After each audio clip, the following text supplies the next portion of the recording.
Heshima ya hali ya juu, Bwana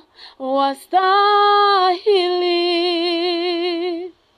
Ibada ya moyo wangu, Bwana nakutolea.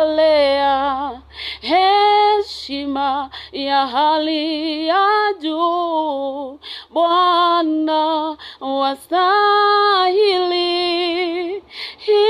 Ibada ya moyo wangu, Bwana nakutolea. Na kwa